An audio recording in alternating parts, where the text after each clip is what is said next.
हमें इस प्रोसेसर को यूज़ करना पड़ेगा। जब हम यूज़ करेंगे तो ये with the passage of time खुद ब खुद बढ़ जाता है। जैसे कि आपने 1 आवर कंप्लीट किया तो आपको थोड़ा बहुत नॉलेज मिला, then you complete your second spoken hour, you speak 1 hour on daily basis, at the end of the month 30 hours आपने इंग्लिश बोली। जब आप 30 आवर्स बोलेंगे ना तो आपको कॉन्फिडेंस आ जाएगा, भले गलत बोल रहे हैं। And when you are continuously doing this तो आपकी ग्रामर खुद ब खुद ठीक हो जाती है। हम गाड़ी खुद ब खुद ठीक चलने शुरू हो जाती है ना, गियर भी खुद ब खुद लग जाता है, बंद नहीं होती, एक्सीलेटर, रेस, कॉम्बिनेशन, हर चीज़ ऑटोमेटिकली मैनेज हो जाती है। साइड मिरर है, ऊपर वाला मिरर है, आप बातें भी कर रहे होते हैं, एक हाथ से सारा मैनेज कर रहे होते हैं और मैसेज भी टाइप कर रहे होते हैं। We can manage everything. Why? Because we put ourself in a practical situation.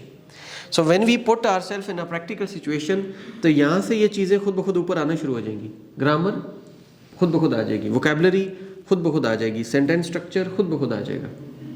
लेकिन हम अपने आप को उस सिचुएशन में जब छोड़ देंगे तो खुद ब खुद आप जो है ना सीखने शुरू कर देंगे। अच्छा, पहला प्रॉब्लम ये होता है कि we are like hesitating, we are unable to speak and we don't speak, that's why हम रह जाते हैं। सेकंड मिस्टेक्स जो आती है, एक तो होगी ना आपकी हेजिटेशन, दूसरा आपने बताया टेंस या ग्रामर की हम बात कर लें। इसका एहसास हमें तब होता है जब हम यहाँ से नीचे मूव करते हैं। व्हेन वी स्टार्ट स्पीकिंग तो फिर हमें लगता है हाँ यार ये 5 बंदे ज़्यादा अच्छा बोलते हैं मुझसे, मैं यहाँ पे लैग कर रहा हूँ। अच्छा, जहाँ आप लैग करेंगे आप मुझे बताएंगे, मुझे पता चल जाएगा। उसका एक हल है। हल क्या है? I have got 60 worksheets. कितनी? 60 वर्कशीट्स, अराउंड 180 या 189 पेजेस हैं। तो अभी अगले दिन मैंने एक लड़के का राइटिंग टास्क चेक किया, उसने लेटर मुझे लिख के दिखाया, he is for general training. वो क्या कर रहा है, जहाँ प्रेजेंट टेंस लगाना है पास्ट टेंस लगा रहा है, जहाँ पास्ट लगाना है प्रेजेंट लगा रहा है, जहाँ एस लगाना है वो लगा ही नहीं रहा, जहाँ हेल्पिंग वर्ब प्रेजेंट लगाना है, सपोज हैज़ लगाना है तो वो हैव लगा रहा है, आर लगाना है तो वो इज़ लगा रहा है। He was making such kind of basic mistakes. उसका इशू क्या था? उसका इशू था simple present tense, simple past tense and present continuous tense. He was unable to understand and he was unable to implement the helping verbs. तो उसको मैंने एक worksheet दी, worksheet number I think 3 and 4, 2 worksheets I have given. एक worksheet थी simple present, present continuous, एक थी simple present, present continuous and simple past. उसको मैंने बोला कि ये 10 पेजेस आपने सॉल्व करके लाने हैं घर से। एक वर्कशीट 3-4 पेजेस तक चली जाती है, समटाइम 6 पेजेस तक चली जाती है। तो ये घर जाएं, घर जाके सॉल्व करें।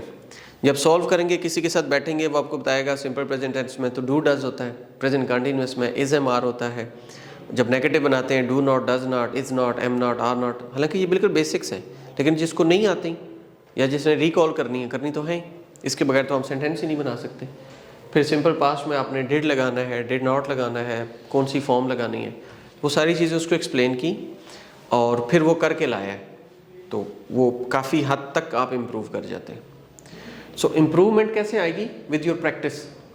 When you speak you realize that I have the problem, तो फिर आप उसको प्रैक्टिस करें। More you listen more you speak. याद रखिएगा, आपकी जो स्पीकिंग है ये आती है लिसनिंग से और आपकी रीडिंग से आती है your writing. If you want to improve your writing, start reading same essays on the same topic, and if you want to improve your spoken तो आप उसी सिचुएशन में गोरों को सुनना शुरू कर दें। 1 दफ़ा सुना, 2 दफ़ा सुना, 3 दफ़ा सुना, 4 दफ़ा सुना, तो ये सुनते सुनते आप बोलना शुरू कर देंगे। अब जैसे पश्तो में कहते हैं जी कि आपका नाम क्या है, इसको क्या कहते हैं पश्तो में? स्तासनमदे। तो अब मैं 2 तरीके हैं, एक तरीका है कि मैं लिखूं, लिखा हुआ पढ़ूं, दूसरा तरीका है कि मैं उसको बोलूं। अब हम पढ़ते हैं पेशावर, आप लोग पढ़ते हैं पेखावर। अब जब मैं पढ़ूंगा तो आपके तो अल्फ़ाबेट्स में हरूफ तर्जीह में शीन को खे पढ़ते हैं, फे को पे पढ़ते हैं, तो मैं तो गलत पढ़ूंगा ना।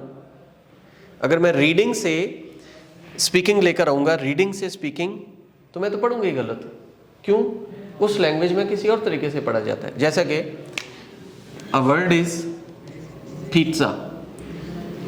अब ये इटालियन वर्ड है, इटालियन लैंग्वेज में जब भी पहला z आता है तो वो इसको टी पढ़ते हैं, हम इसको पढ़ते हैं पिज्जा, गोरे इसको पढ़ते हैं पिज्जा, पिज्जा। अब ये पहले टी है, अगला जी है, तो ये मुझे स्पोकन से आया, मुझे रिटन से नहीं आया। रिटन में तो पिज्जा है। तो what I should do, start Sanam दे, मैं सुनूंगा, सुन के तो फिर मैं बोलूंगा। अब उसके अंदर भी दो कैटेगरीज आ जाएंगी। एक कैटेगरी होगी कि तुम्हारा क्या नाम है, और एक कैटेगरी होगी आपका क्या नाम है। ठीक है, एक हो गया कि हाँ, मतलब कैटेगरी तासो, स्तासो, हाँ, आपका नाम क्या है, हाँ। स्तासो। अब ये थोड़ा अदब में चला गया। अब ये अदब जो है, वैसे मैं पढ़ूंगा तो मुझे तो नहीं डिफरेंस पता चलेगा, जब मैं सुनूंगा तो मुझे पता चल जाएगा। It's mean we have to listen to native speakers. पाकिस्तानियों को भी नहीं सुने, बाहर से आर्ट्स वाले बच्चे हैं तो उनको अंदर ही भेज देना शैतान। तो हमने क्या करना है, हमने सुनना है। जितना ज़्यादा आप लोग सुनेंगे उतना ही ज़्यादा आप लोग बोलेंगे और उतना ही ज़्यादा आप लोग ग्रो करेंगे, आगे निकलेंगे। सुनेंगे नहीं, हमारे यहाँ सबसे बड़ा प्रॉब्लम ही यही है कि we learn our spoken language from reading, और जब हम रीडिंग से सुन के हम स्पीकिंग बोलते हैं तो रीडिंग में लिखा होता है। अब आप लोगों को ना मैं एक एग्जांपल देता हूँ, लेट मी राइट हियर। हाँ हाँ, अब मैं आप लोगों को एक चीज़ बताता हूँ।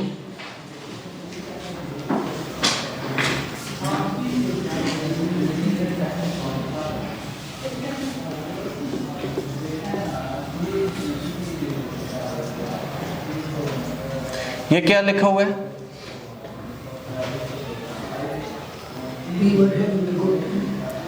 We were having a good time at the party. ये कितने वर्ड्स हैं, 1 2 3 4 5 6 7 8 9।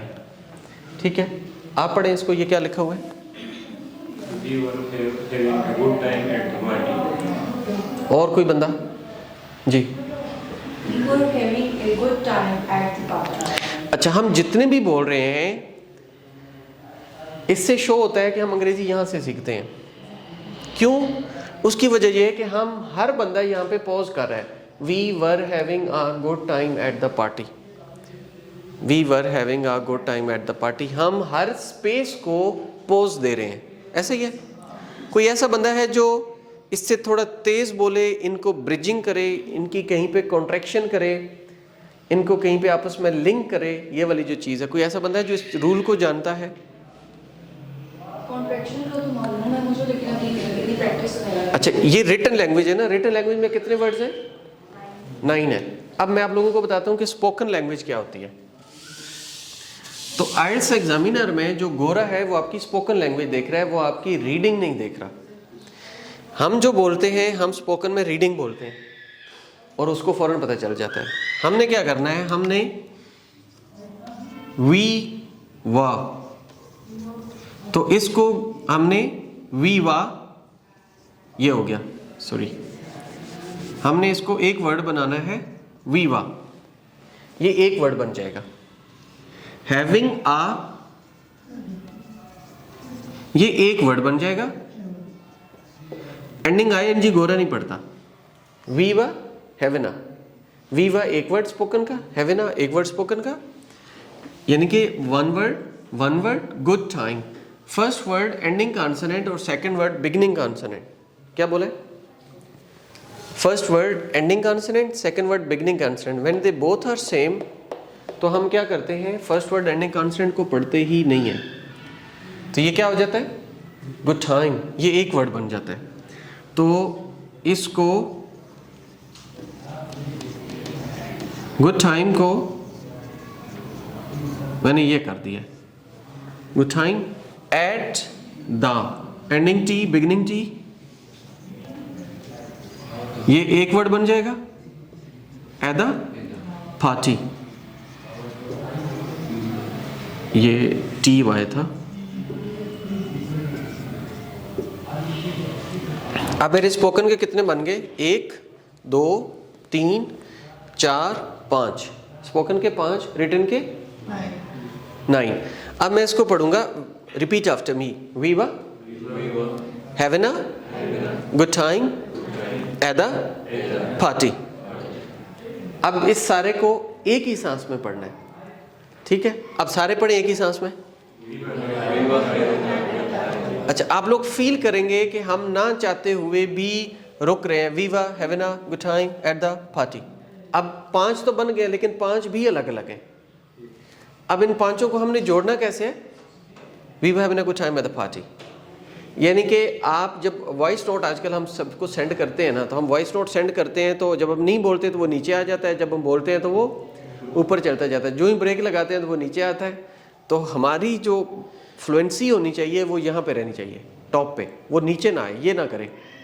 We were having a good time at the party, ये ना हो। We were having a good time at the party, ठीक है? चले, repeat after me. We were having a good time at the party. Initially आपको ये problem आएगा, लेकिन 8 दफ़ा, 10 दफ़ा, 15 दफ़ा जब आप आ जाए, ये 6 बैंड वाले आ गए माशाल्लाह। कैसे हैं? मुबारक हो से, ठीक है? बैठे, ये अपना एक्सपीरियंस भी शो करेंगे। अच्छा, तो आप लोगों ने क्या करना है, इसको स्पोकन लैंग्वेज बनाना है। स्पोकन लैंग्वेज बनाने के लिए स्पोकन से सीखना है, रिटन से नहीं, रीडिंग्स नहीं करनी, ठीक है? तो गोरों को सुनना ज़रूरी है। We were having a good time at the party. अब इस तरीके से करेंगे तो आपका अच्छा स्कोर आएगा। और गोरा ये देख रहा है, जो एग्जामिनर बैठा है उसको ये रूल्स पता है सारे। वो फोनेटिक्स फोनोलॉजी का बंदा है, लिंग्विस्टिक्स का बंदा है, इंग्लिश लैंग्वेज का बंदा है। वो वहाँ पे कोई इंजीनियर नहीं बैठा हुआ, कोई बायोटेक्नोलॉजी वाला नहीं बैठा हुआ, बीएस इलेक्ट्रिक वाला भी नहीं बैठा हुआ, इंग्लिश वाला बंदा बैठा हुआ है। और इंग्लिश वाला देखता है कि ये इंग्लिश के मैयार पे कितना उतर रहा है।